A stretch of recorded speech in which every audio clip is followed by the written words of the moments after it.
I'm back. I apologize for not, posting a video in quite a while because I've been busy as of recently. Probably in the summer or, over spring break or whatnot, I'll have more time and opportunities to post more videos about subjects that I feel are relevant and pertinent towards the video game and movie and entertainment industries. But I am planning on obviously making more videos just, whenever I get the chance to do so. I'll probably be posting a Grand Theft Auto 5 review, possibly any of the other recent games like Assassin's Creed, Call of Duty. I was planning on doing an EA video about complaining about them as a company. But yes, today I'm going to be addressing GameSpot and whether I feel as if they're biased in terms of their biased or inconsistent, I should say, in terms of their review style or their reviews in general. So let me just state my open opinion in terms of the approach of reviewing any piece of entertainment medium. In this case, obviously, video games or movies, for example. And reviewing, the process of reviewing is a very complicated thing. It's more complicated than people give it credit for or really think about. And I don't really have the answers for you in terms of what's the best method to ensure that a game is being fairly, critiqued, like in a fair manner, I should say. And that's a very subjective, complicated thing. It's easy to, say yes or no to whether or not you enjoyed a particular title, or even, stating what you liked or disliked about a particular game. There's obviously a big debate as to, what constitutes as being more artistic than another piece of fiction, or whether or not video games are considered to be pieces of art. I guess I could try and briefly summarize my responses to those. So, in my experience, works or pieces of fiction that are more artistic tend to be more creative, tend to have more complicated or complex stories, narratives, or characters to them, in the sense that the characters are all multi-dimensional. And also, parts of the narrative tend to deal with certain societal aspects that can be applied to real life, in the sense that there is some sort of like some message or some sort of outside meaning or deeper meaning just beyond the narrative that the film tries to evoke from the watcher or from the viewer, or the audience, I should say, compared to something that is just, made just for the sole purpose of entertainment.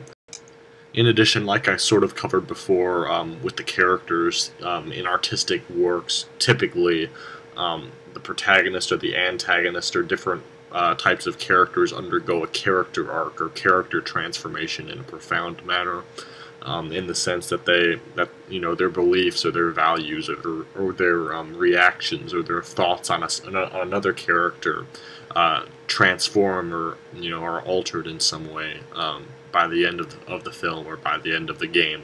And typically, the characters have a very specific and explicit want and need, which are two sort of different things. What the character wants to achieve and what they really, what they need in their life or in the narrative in order to actually be happy, and they may or may not be aware of that at all. Typically, these types of works contain a level of complexity. In terms of the characters, in terms of the narratives, in terms of thematic and symbolic and metaphorical elements that just purely made for entertainment pieces of fiction just aren't, they don't contain necessarily. And with regards to the second point, in terms of whether video games are considered art, technically they are not considered pieces of art, most of them, because in my experience, the vast majority of video games tend to put the video game aspect in terms of gameplay, and level design and multiplayer and such and such over the actual narrative or quality of the storytelling. But the line sort of becomes blurry when you factor in games such as Mass Effect and some of these other games I haven't actually bothered to play, but Metal Gear Solid, Uncharted, Heavy Rain, some of these I'm just naming off of a few that are primarily story driven that sort of blur the lines between video game and movie. And those are a few exceptions where I feel that the video game medium can be considered an art medium technically, but one that has not been exploited fully or utilized fully by the developers or by the makers of the game in terms of providing a deep and rich and fulfilling storytelling experience in that regard. One common way of sort of looking at critiquing games involves the idea of quality versus quantity, or in some cases, less is more. Preferably, I've always had the impression, and I've always had the belief that higher quality games, just no matter their duration, always triumph over longer titles that happen to be subpar or poorly done in many respects. I'd much rather play through a game that's on the shorter end than on the longer end, but the game isn't as enjoyable to play through. For example, I just recently beat Assassin's Creed 4 Black Flag, and I felt that game was overly long to the point where it detracted from the experience. So in a sense, it had too much content, and that aspect detracted from the experience, and losing a couple of hours or cutting away some of the missions to replace them, or in order to make the storytelling and the overall flow and pace of the game more precise and quicker would have helped and benefited the game overall in my view. So in that case, less was indeed more based on my experience with that game. Now, where it gets a little bit more complicated is when you factor in pricing, as in what to pay for, how much is a game worth, how many dollars is a game worth buying for. So when you're looking at it from a price perspective, you have to factor in the quality of the content, how much content there is that you're experiencing per hour, or in other words, how much you're paying per hour of the game to play it. For example, a movie is roughly 2 hours long, the average duration, and you're paying roughly, let's just say, $10. That would be $5 per hour. So if you take a game that's 10 hours long and you're paying $65 for it, that's $6.5 per hour. So that's one way of looking at it. And plus you have to factor in replayability, online multiplayer components, things or aspects such as these that vary or vary the duration that you're going to be putting in, the amount of time you're going to be putting in these games. And the final aspect I'll talk about here before getting into GameSpot is the idea of personal preference or personal taste in comparison to objective criticism or objective evaluation of a specific game. What I mean by this is there's two different ways of arguing for something, whether you think it's well done or poorly done, or whether you enjoyed it or you did not enjoy it. And generally they're the same, but sometimes they aren't. Sometimes there's films or games that technically are objectively considered bad or poor, but you still manage to find a great amount of enjoyment from them. And other times there are pieces of fiction that are highly regarded, but that you personally don't enjoy for preference reasons or what have you. For example, I mean, if you take a look at The Godfather, maybe everyone will not possibly enjoy that movie. That doesn't mean it's a bad movie. It doesn't make it any less of the masterpiece that it is. But if you don't like particularly violent movies, or movies that have a lot of language, or just a crime mafia type of film in general, then you won't find any enjoyment out of the particular film, or a particular game, or what have you, what genre you prefer. If you don't like horror, like the horror genre, then you may not enjoy BioShock or something. It doesn't detract from if the game is well done or not. It just means you don't have a preference, or you don't enjoy that particular kind of genre or that particular kind of game. That's in comparison to whether you find something objectively bad. Sometimes it's both. Sometimes you enjoy something and it happens to be well done, and sometimes, sometimes you hate something, and sometimes, because it's terrible, but sometimes it varies. And that's basically the final thing I'll talk about. that I wanted to get out of the way before addressing GameSpot. I also wanted to highlight the relationship between effort and the quality of the game. And by effort, there's two different kinds of effort. There's the rudimentary sort of baseline effort on the technical side of things in terms of creating a vast open world or what have you, the amount of labor and whatnot in terms of creating the technical aspects and everything in that sense. And then there's the more important type of effort that I shouldn't say more important necessarily, but more important towards the overall quality of the game, in the sense that the effort made into making quality decisions, the effort behind, really thinking through, the ideas of the gameplay and game design, like whoever makes the choices, the types of choices that lead into the coders and everything like that, whatever you call them, the people who actually physically code the game, the people who make the decisions for the core foundational decisions of the game. That kind of effort. That's the kind of effort that really dictates the overall quality of the game. So I should say that in essence every single game has been put a decent amount of effort into, just solely based on creating the physics of the game, the world of the game, to make it playable on some level.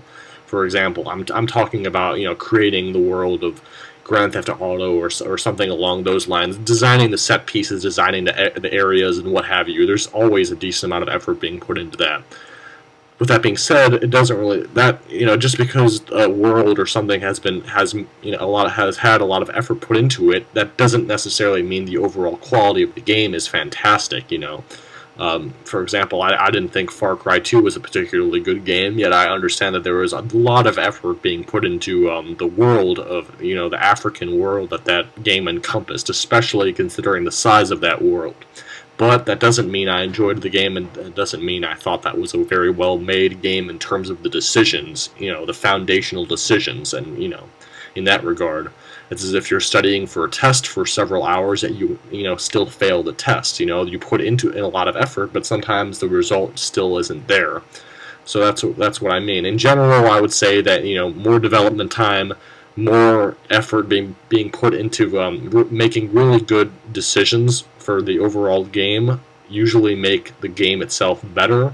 Although there are exceptions to this, like long development time cycles, such as the Duke Nukem Forever game, which was in development for God only knows how long, I think several years or even more than that, maybe 10 years.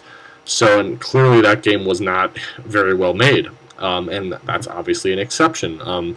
But in general, usually the more development time something has, the higher quality it is, and typically games that are released annually tend not to differ from one another too much, and aren't allowed the proper amount of time to really expand or evolve or improve upon the core mechanics of the game. For example, Mass Effect 3 is a game I felt had too little development time, and thus that it detracted from the overall game. It hampered the game to me. So I just want to get that point out of the way. So GameSpot and IGN and various other gaming websites review their games based on a numerical scale from 1 to 10, or in some cases a letter-based grading system from an F to an A. The problem with both of these methods, specifically the letter grading one, but I'll address the numerical version primarily because that's the generally accepted method for grading games in general, is that it doesn't provide specificity as to what you're taking off in terms of the score, but mainly it has to do with the fact that many of these gaming sites don't provide a strict rubric in terms of what they're looking for in games. Now, I understand that games are all very different, but in order for this this numbering system to work well, it has to have some type of rubric. Now, I don't know about IGN, but GameSpot and IGN both have, or at least they used to have, a listing as in what each score represents. Like a 10 means, oh, it's not perfect, but it's very, very close to being perfect. But it doesn't provide a strict scale in terms of points that add up to a 10, if you know what I mean. Like, gameplay is worth 2.5 points, graphics 2.5, etc., etc. They don't use that, so it becomes a little bit obscure, and, muddled a bit in terms of what they preference or what they value over other things, because some things in games are window dressing and other things are essential gameplay elements. Like for me personally, and for basically every single video game out there, there's a handful of exceptions, maybe more than a handful, but generally gameplay is the most important part of a game. And it functions, it's just more essential compared to something like the sound or graphics. Now I'm not saying, for example, if the game had no sound, if it had, like if there were sound issues with it, that's something that's sort of a given going into it, you know what I mean? If a game, like for example, didn't have any sound, then it would obviously detract, but it's not something that adds to it per se, you know what I mean? It's sort of like in a film, if you see the boom shot in the shot, or sorry, the boom in the shot, that would obviously, that's not supposed to happen at all in any major production, so it's sort of a given to have, decent quality sound or decent quality graphics in many games. That's sort of a given in some respects.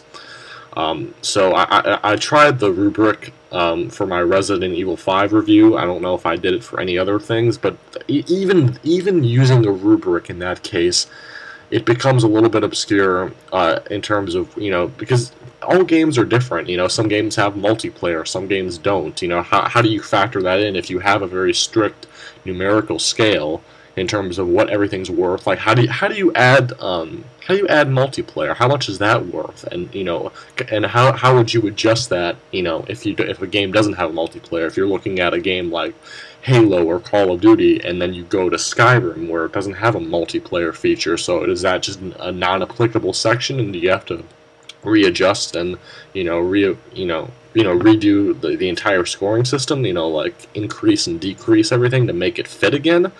I don't know.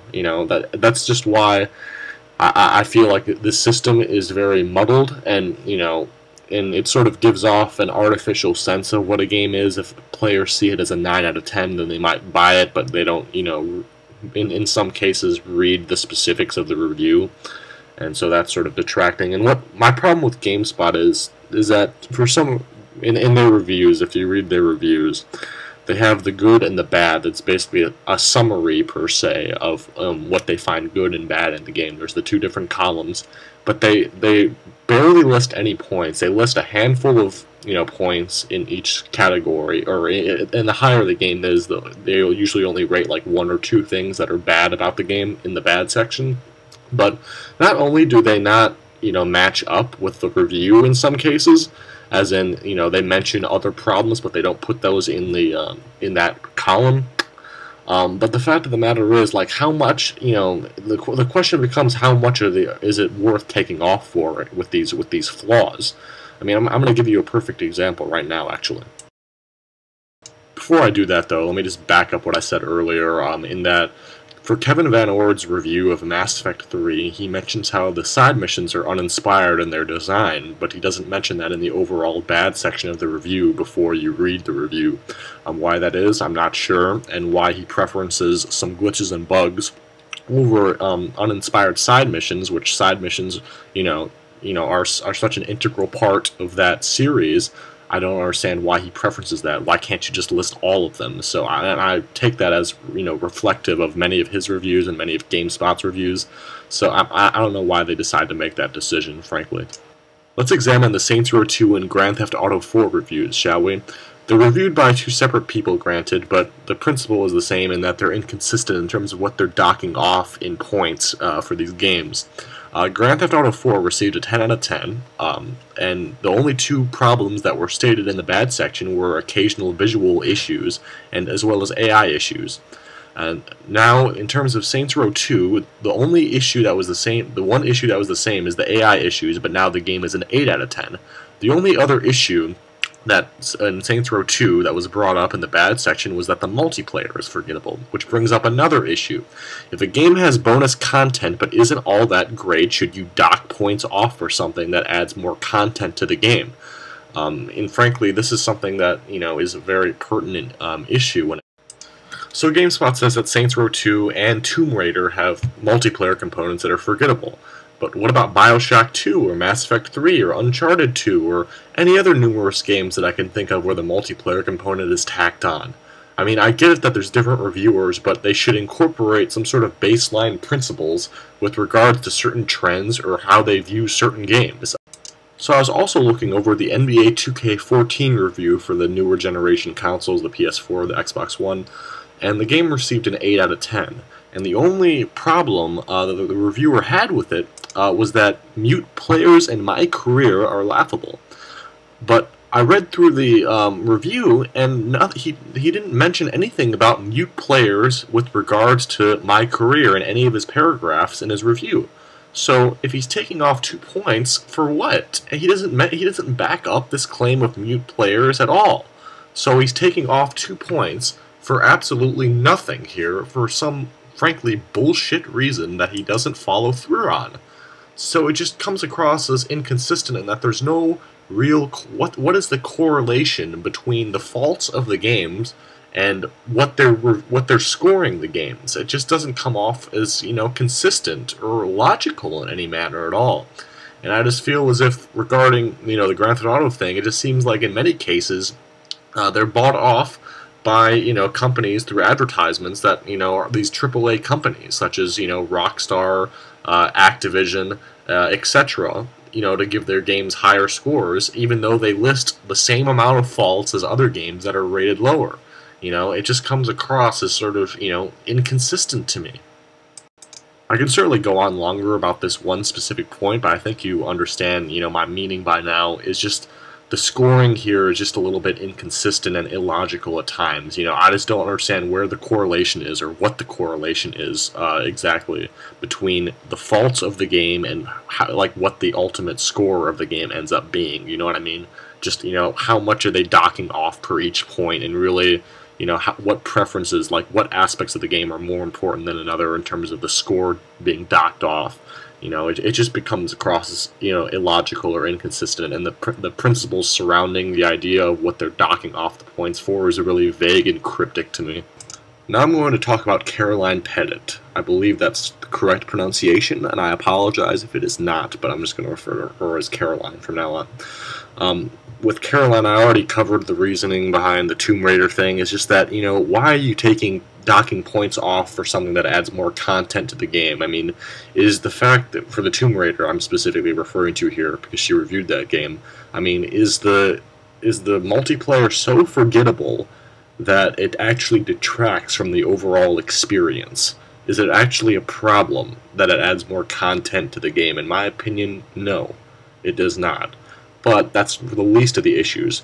I find her to be probably the most hack reviewer I've ever encountered before, and it's not because of that. And I just think she should actually be fired because it's just so inconsistent in terms of what she's doing, and her values with regarding games is so muddled.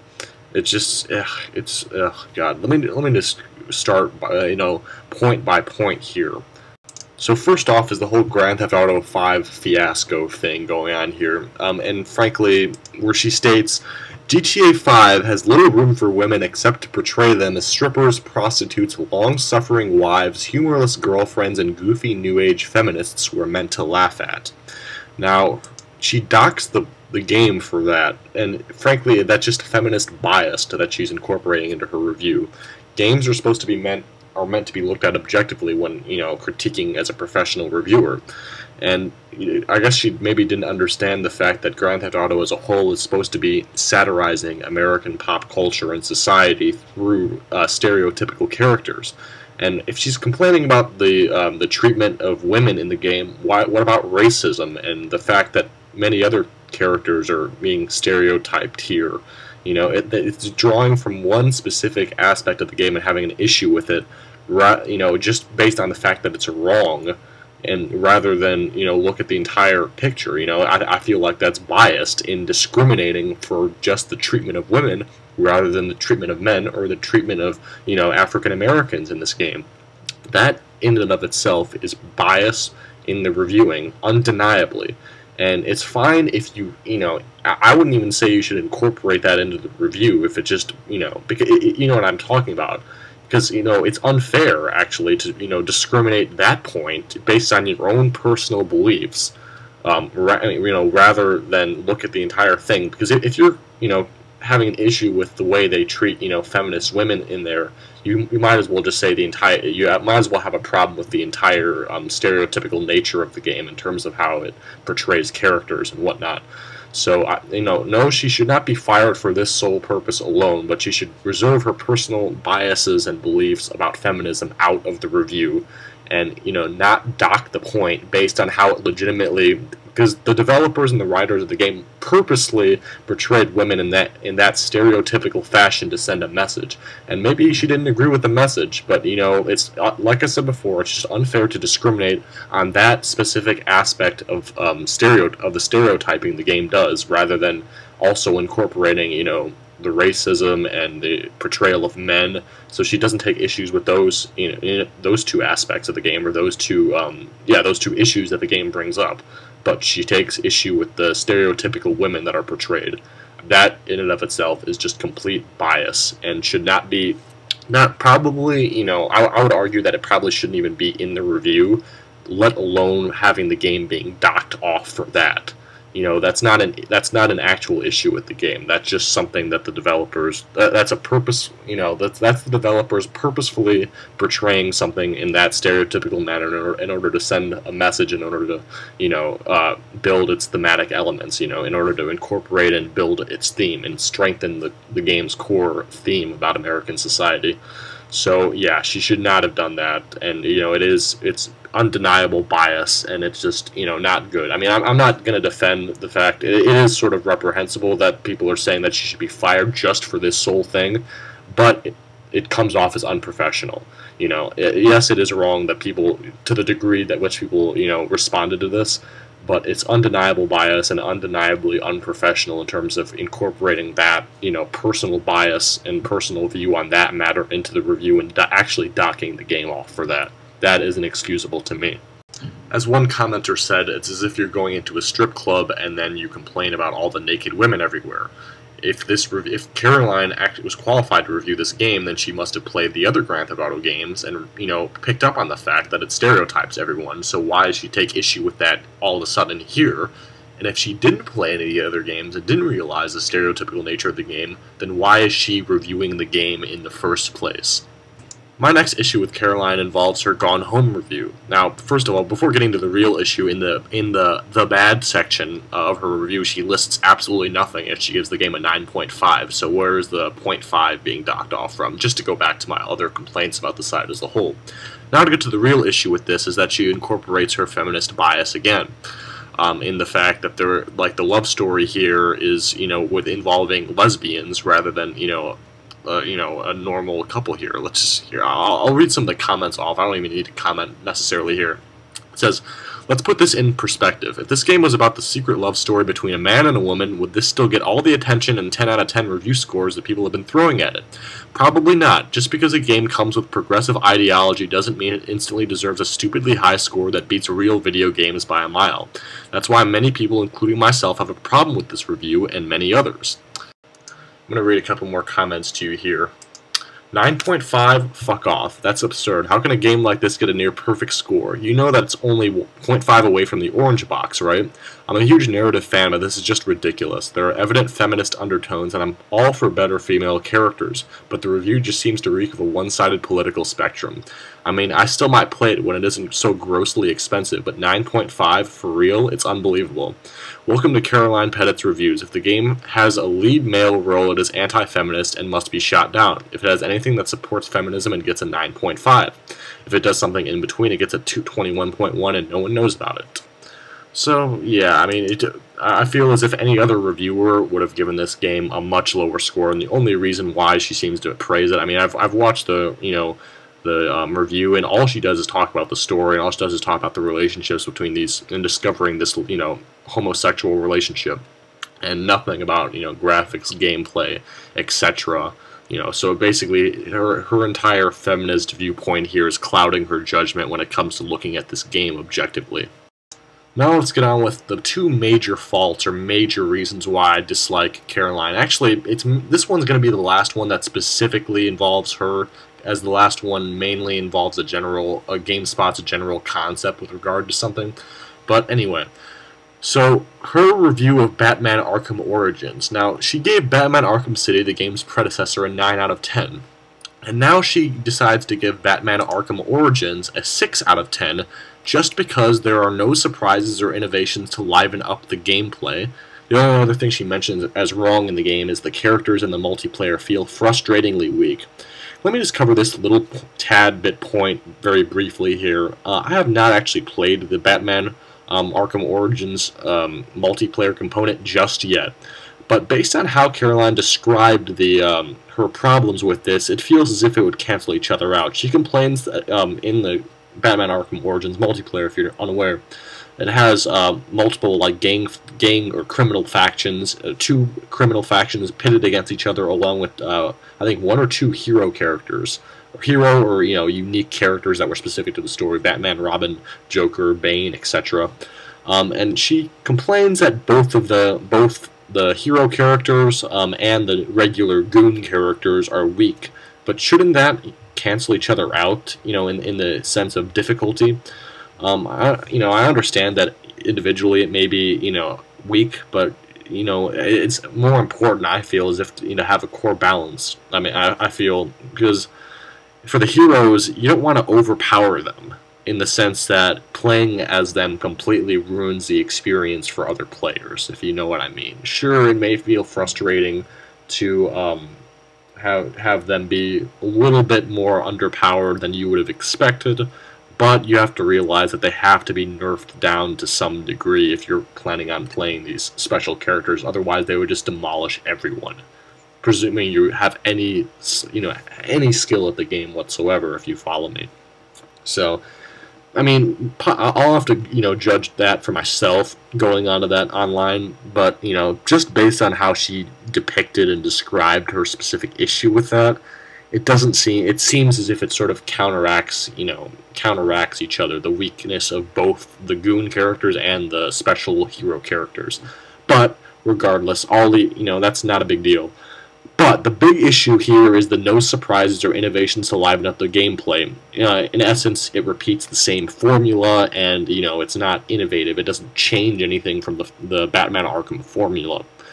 And the problem with this is that it's very drastic. It's a very drastic disparity between the scores. So, and especially considering, I'm just going to read off some of the comments, especially considering comparing this to the Call of Duty franchise, or for example, the Assassin's Creed franchise, or hell, most other franchises simply rinse and repeat the same exact thing while adding a little, by changing a little bit, Call of Duty and Assassin's Creed and all these other, franchises, Halo even, in some respects, not as much, actually. Mainly, I'm just going to focus on Call of Duty and a little bit of Assassin's Creed. But they basically keep the exact same formula. Sure, it's a different campaign story, but for Call of Duty, at least, the multiplayer is, aside from the different maps, the customization options are essentially the same. It's basically the same thing coded in a little bit different, It's the same, candy bar. It just looks, it's in a different colored wrapper, basically. It's generally the same thing. So my question is, why the fuck do you change the score by 3 whole points, or, mainly just because of that reason? I'm assuming, because that's the reason she highlights the most as her main issue with it. And, this issue about the multiplayer component appears to be tertiary in comparison to that. But Call of Duty on their site, I understand it's different reviewers, but has been consistently getting in the same ballpark of scores, even though it has the exact same issues as Caroline says here. I'll read a comment to, whatever. I have one question out of curiosity. Arkham Origins gets a 6 out of 10, and how come the Call of Duty games get the same score even after being repetitive and having short story campaigns and online components and having not much variation between them? Modern Warfare 2 and Modern Warfare 3 both received an 8.5, Black Ops a 9, and Black Ops 2 an 8. So all of those are roughly within the same point, roughly either the same or, only 0.5 off or a point off, in the same ballpark, in the same, category or, scoring range. So what exactly, and what's really weird here is just this is the first Batman Arkham game that hasn't fully innovated anything. Yet, Call of Duty, for the past several years, they've been doing that. So by that point, it should become more stale. If this is just the first Batman game, and maybe this is just my opinion, but if it fails to just innovate something one time, I don't feel as if the experience would be as stale, right off the bat. I mean, even if it is very similar, the fact that you waited 2 years for it and the fact that it's not being annually released will help by default to combat that sense of staleness. This does, however, actually bring up quite an important topic in that, is change for the sake of change really necessary, and does that actually help to make the game, good and not just, fresh, if you know what I mean. This is why, to some degree, I've always thought the Call of Duty games have changed up to about Modern Warfare 2.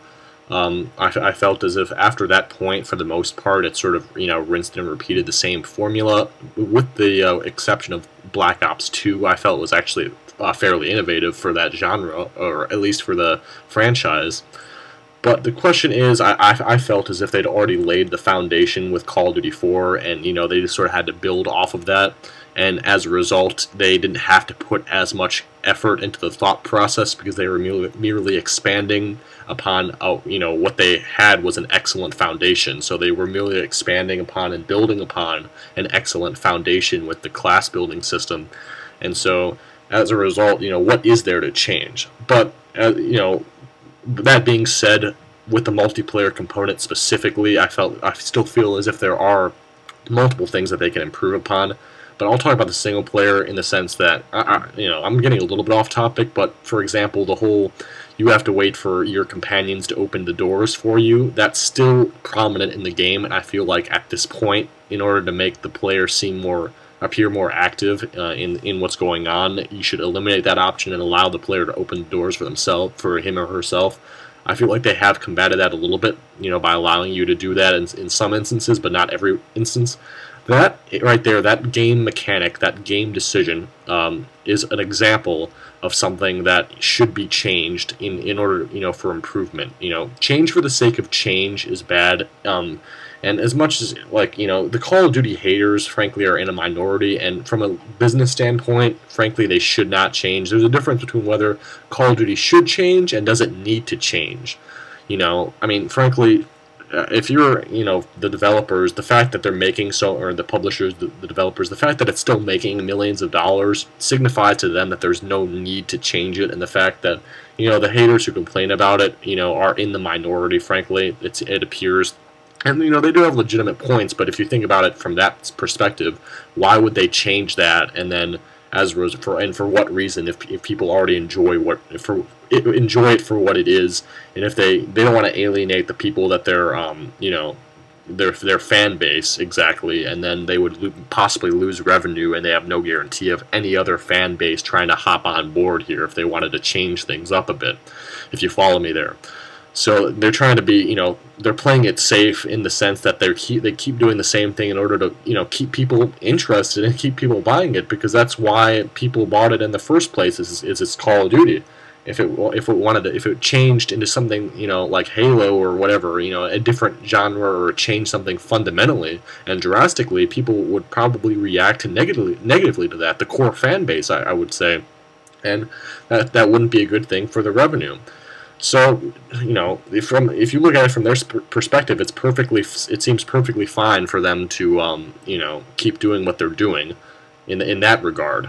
And if you don't care for Call of Duty, then I can't, just don't play it. I mean, I'm not trying to defend that the game's flawless or anything. I'm just saying, it makes sense on their perspective to not drastically alter the fundamental game design in any way. But with all that being said, if there are things in Call of Duty, like I just said before, that can be improved upon, like that, and in the case of Assassin's Creed, which is also sort of going the Call of Duty route in the annual releases, and not changing much, the long, boring following sequences, and just tightening up some of the gameplay mechanics, I felt there are noticeable improvements to be made in both Call of Duty, and more so I would say in Assassin's Creed. at least for the single player. The multiplayer, yes, Call of Duty should change, make not changes to the core design, but fundamental systematic changes that like dedicated servers, for example, to make it better, and they haven't done that yet. So any change that improves the experience is welcome, but change for the sake of change is just not good at that point. But in the case of Batman Arkham City, I should say, I would say that game, myself and many other players didn't really find much wrong with that game. I gave that game a 9 out of 10 in my original review of it, but as I started playing more and more, I didn't really, I don't think I even listed very many faults at all in my, review of it. I don't even think it justifies me docking off a point for it, so I apologize for that. I would actually say that game is a 10 out of 10. There probably are a couple little minor things wrong with it, but for what it does really well, and I don't really see any, changes that could make it better per se. I mean, I felt as if the combat is basically flawless, and the stealth mechanics work very well also. There's, it works well, and I don't see anything that can be changed about it, and as a result of that, change for the sake of change, I feel, if they had done that in Batman Arkham Origins, would have detracted from the overall experience. Granted, I haven't played enough of Arkham Origins yet. I mean, I beat the main storyline, and I'm in the midst of doing the side activities as of now, so I can't really judge the game overall, including all the side content in comparison to Arkham City. But they did. I mean, they added new areas to explore. They did copy and paste some aspects of Arkham City's city. They did change it a little bit, but they added new areas to explore. They added a whole new area, a whole new island, or area of the city to explore, and that's more than enough. So, and new enemy types, new. I mean, there's minor changes that really help the experience. So, with all that being said, is the fact that it doesn't innovate, or drastically change the fundamental formula, which based on Arkham City's critical acclaim, why would you do that? And I would assume that that game, as well as Arkham Asylum, were both very financially successful. Why would you purposely deviate from the formula just for the sake of trying something new when it's successful and it was critically acclaimed? I just feel like Caroline here is inflicting almost, I wouldn't say bias per se here, but I would just say that she's sort of going in with, I don't know, an attitude. I don't know. I don't think she's quite looking at it objectively. She's comparing it to the other game, which to a fault is correct. I mean, it's definitely not a wrong way of looking at it, because you always want to see what the sequels have done, in improving over the predecessors. For example, with Mass Effect 3, I mean, I keep using that as a good example, or any of the Assassin's Creed games, is to look not only if it's part of a series or trilogy or what have you. You would also want to look at it in comparison to see, how much effort they've made in terms of improving gameplay mechanics, story elements, etc. over the previous games. And in my personal, so technically her viewpoint isn't wrong, but I feel as if she dwells on that too much here, and it's just not nearly as big of an issue as she makes it out here to be. And it's definitely not enough to warrant, the drastic drop of 3 points, or however many points she allotted to deducting, because they're obvious. She also mentioned the other issue, obviously.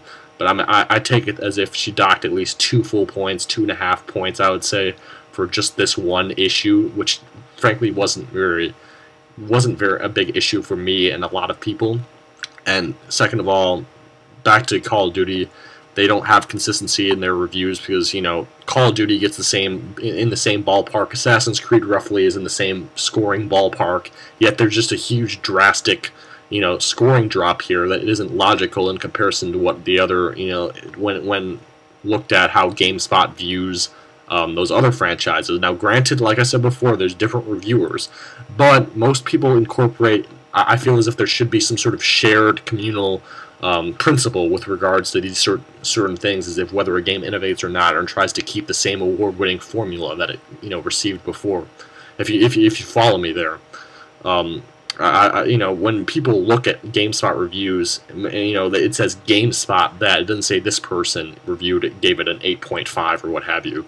So in that sense, I think GameSpot needs to encompass and more of a communal baseline principle with regards to certain trends or how they view certain things in general, so everyone's on the same page.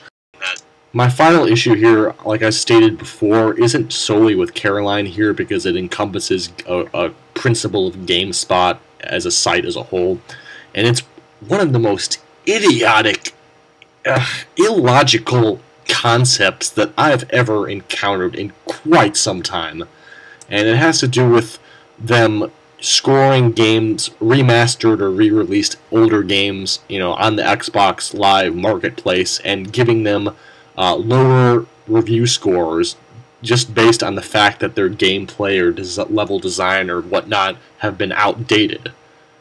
Now, God, I don't even know where to begin trying to form a counter-argument with this idiotic logic here. It's just deeply flawed. This guy Elbow Smash, whatever, he describes perfectly why it's bad. I mean, it's just unfair towards the game that you're reviewing. If you're reviewing it, okay. So Caroline reviewed Doom 2 on the Xbox Live Arcade, which was released, I believe, in 1994. So 16 years after the original release of the game, she's comparing it to today's standards, where the graphical, technical, hardware, and sound capabilities with regards to the games are much higher. So of course the game's going to look like a piece of shit in comparison to them.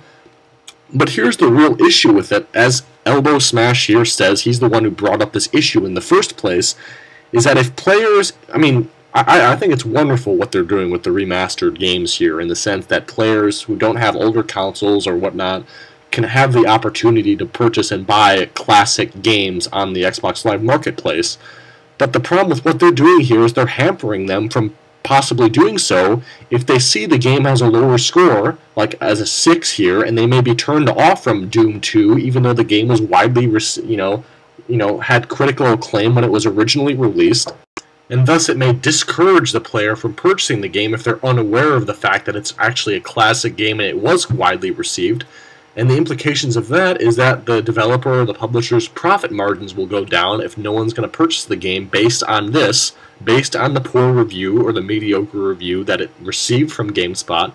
And as a result of this, they may end up, they may stop doing that. That specific publisher or developer may stop remastering games, or remastered games in general may start going down if they're inevitably going to be poorly, or not poorly received per se, but chastised or criticized unfairly just because of their age and nothing more.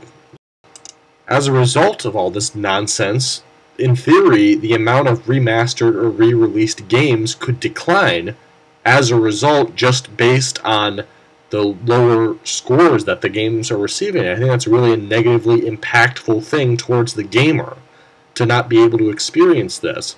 I'll read off what Kevin Van Ord, the reviewer who reviewed Mass Effect 3, who I take some issue with already, but let me just go ahead and read the lunacy that he posts here. I'm not going to bother reading all of this, but just the main points that really highlight what I'm talking about here. Time passes. We review games based on standards for games as they exist at the time the review is written. I've already explained why I feel as if this is negatively impactful, but also unfair. In fact, our published reviews policy is extremely clear on the matter, stating in plain terms that a game that receives a high score at the time of its release may very well be outdated one day. You can read these blah blah blah. Okay. We do not review re-released games based on nostalgia, and we do not review them based on the standards as they existed at the time of their release. Period. It does not work that way. Yeah. Perfect Dark received a 9.9 at the time of its release. Its Xbox Arcade re-release received a 7.5 not so long ago. We consider the fact that the games are re-released, but it's not the sole consideration. Players have many choices when it comes to spending their money, and as years pass, so do standards. There are, frankly, many other games that hold up to modern standards and are more worthy of a purchase. Doom 2 does not get a free pass simply due to its historical value, nor does any re-release. But this is not how... Okay, as a result, you are unconcerned with whether the game holds up today. You are simply concerned with its nostalgic value, but that is not how we review games at GameSpot, nor should it be. Yeah, okay. You know what? Okay. Let me address... Okay, many other games that hold up to modern standards, I feel as if this implies that it's mainly just delaying the inevitable, and that all games by this logic will be outdated. And the fact that some other games hold up better to modern standards just means they hold up longer, or that they won't be outdated for a little bit longer period of time, if you follow me there. But this is the same idea of critiquing a movie such as The Terminator or Terminator 2 and chastising that just because the special effects don't hold up well today, or they look terrible in comparison to the technological capabilities that we have today. That's just unfair, because I shouldn't have to explain that. That's just a fundamentally unfair statement to make. It's just unfair to criticize and critique and compare a game that was released in 1994 to a game that to games that hadn't even been released at that time. It's just really unfair. It's not doing the game any justice. And and when he says that what is it? He says that players have many choices when it comes to spending their money. Well, players will be fully aware of the fact that it's an older game, and they'll realize that, yeah, it may be a little outdated, but for the time it still plays very well. I feel as if that doesn't really make much of a difference. You still adjust to whatever the outdated game style is.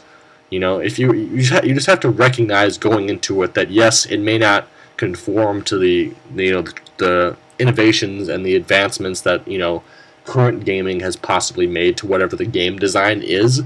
But at least for me personally, I think I'd probably be able to easily transition back into something that didn't have those advancements.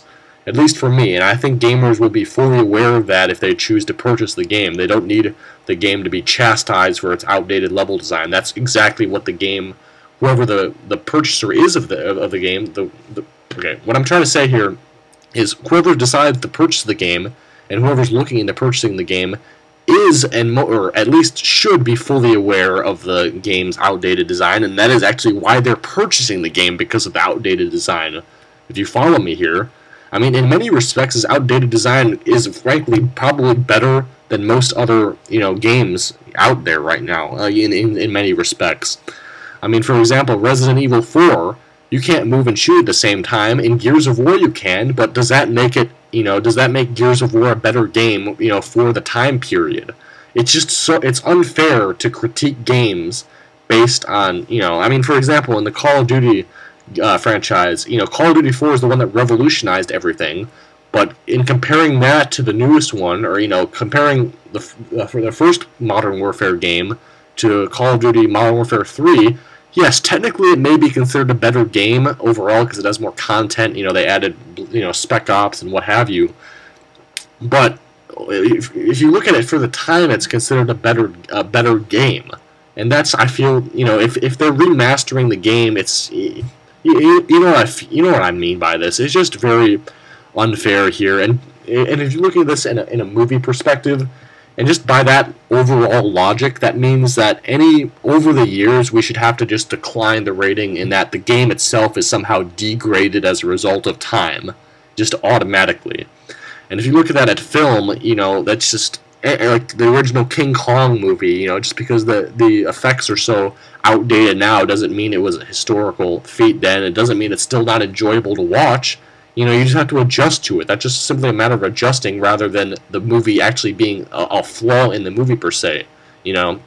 Having, in Terminator 2 or whatever, having subpar CGI or special effects in comparison to today isn't a fault with the movie, because you're comparing the game or movie to context that did not exist at that particular time. As what's-his-name states, this means that all games from the past that are brought back today should automatically be downgraded due to their age. By now Zelda Ocarina of Time should be around a 6.5. No, that's just not my logic. It's just not. It's not fairly critiquing the games. It's just not, flat out. And I'm not disagreeing with this. I'm stating that this ideology, this philosophy, this concept or way of looking at this, re-releasing games is flat out wrong, because it's unfair towards the game. I'm saying it's flat out wrong, And frankly, if we had that logic in the movie industry, we wouldn't even, like, most of the movies in the top 100, or at least a decent portion of them in the top 100, it lists, movies of all time according to American Film Institute, would be probably kicked off the list if they abided by this, ideology. And that's just wrong. It's just wrong.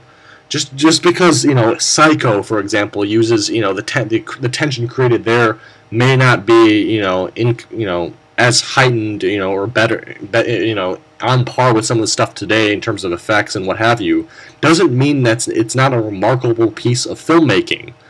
It's this. You understand what I'm talking about here. Just because a game is outdated, everything is outdated as a result of that. That means, according to the movie industry, movies made past 15 or 20 years ago should be considered lower than what they were back then. That means Casablanca and The Godfather shouldn't be considered masterpieces simply due to their age, because they become outdated, or they will eventually become outdated. And somehow that would detract or degrade the piece of fiction as a whole just because it's outdated. If you know what I'm, it's just deeply flawed logic that is just blatantly unfairly criticizes the games for no reason, because it's comparing it to games that hadn't existed at the time. I mean, of fucking course it's not gonna. It's outdated. It doesn't have those capabilities back then. So what do you expect them to do with it? You expect them to remake the entire game? Yeah. Okay. I'm not going to address this any further. I just feel as if this is it's negatively going to impact the industry if they continue to do this or abide by this philosophy or this idea, and it's just blatantly unfairly critiquing the game.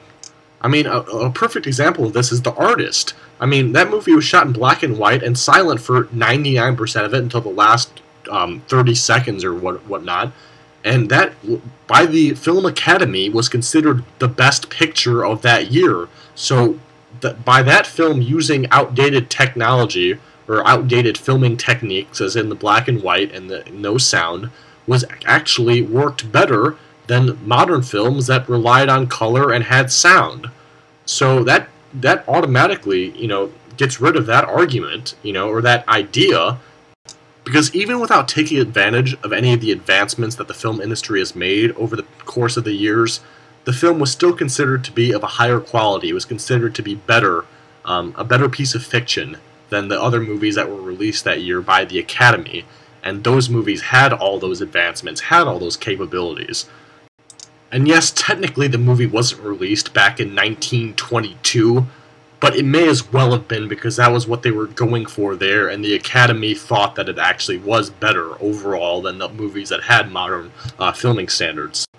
And just because, say, Resident Evil 4 doesn't allow players to move and shoot at the same time doesn't mean that that aspect detracts from the game. I mean, just because you're comparing the mechanics of these older games versus the new ones doesn't mean that the mechanics didn't originally work very well in those original games. So, for example, Super Smash Bros. Melee, I mean, just because it hasn't incorporated other techniques in that genre or whatever, I'm just using that as an example, that doesn't mean anything that doesn't diminish the gameplay in that particular game in any way to me. I mean, it should not, just comparing the advancements doesn't really make much of a difference, because it's still whatever the game design and the gameplay, there has to be a reason why those games received high praise for the time, is that they worked well for the time. It's just a matter of the players adjusting to that style very briefly, and then I would presume that every player could possibly enjoy those games. It's just a matter of adjusting back then. It doesn't mean that the game is bad in any way, because you're comparing it, like I said before, to context that doesn't exist. It doesn't mean that the game is poorly done at all just because it hasn't adopted those advancements. The bottom line is that those games still work well within how they were designed, and that players should still be able to appreciate them, no matter what the time period. In conclusion, the whole Jeff Gerstmann firing thing several years back over the Kane and Lynch game simply signifies to me that the video game industry to some degree is corrupt, in the sense that the publishers are controlling the reviewer scores by threatening to pull their advertising money from the site unless the reviewer gives them a stellar review. So Overall, is GameSpot worth trusting? Are they biased? Well, you already hear what I have to say about it. That's ultimately left up to you, the gamer, to decide whether or not you believe them as a trustworthy site.